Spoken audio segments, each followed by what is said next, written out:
नवनवीन व्हिडिओ पाहण्यासाठी व आमच्या सोबत राहण्यासाठी चॅनलला सबस्क्राइब करायला विसरू नका। तर बघा काय बातमी आहे। निवृत्त न्यायमूर्ती रंजना प्रकाश देसाई यांच्या अध्यक्षतेखाली 8व्या वेतन आयोगाची समिती स्थापन करण्यात आली आहे। 8वा वेतन आयोग 1 जानेवारी 2026 पासून लागू केला असल्याचे मानले जात आहे।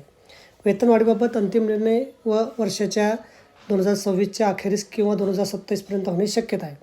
जर आतापासून 8वा वेतन आयोग लागू असेल तर एरियर आपल्याला म्हणून किती रक्कम मिळेल याची चर्चा सरकारी कर्मचारी आणि पेन्शनधारकांमध्ये सध्या सुरू आहे।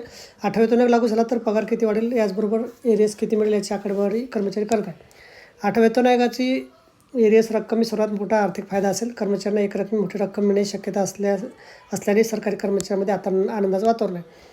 आरोग्य समिती सध्या कर्मचारी संघटना आणि इतर संबंधितांकडून सूचना आणि शिफारसी घेत आहे। या शिफारसीनंतर वेतनवाढ आणि पेन्शनवाढ किती होणार आहे निश्चित होणार आहे, त्यामुळे त्याला उशीर होत असल्याची माहिती आहे। 1 जानेवारी 2026 पासून जर 8वा वेतन लागू करण्यात येणार असल्याचं समजतं, पण प्रत्यक्ष वेतनवाढ देण्यास आयोगाच्या कामामुळे उशीर झाला तर कर्मचाऱ्यांना 18 ते 24 महिन्याचं एरियस मिळू शकते, असं त्यातील तज्ज्ञ व्यक्तीचं मत आहे। एरियसची रक्कम कर्मचाऱ्यांच्या बेसिक पगारावर अवलंबून असेल।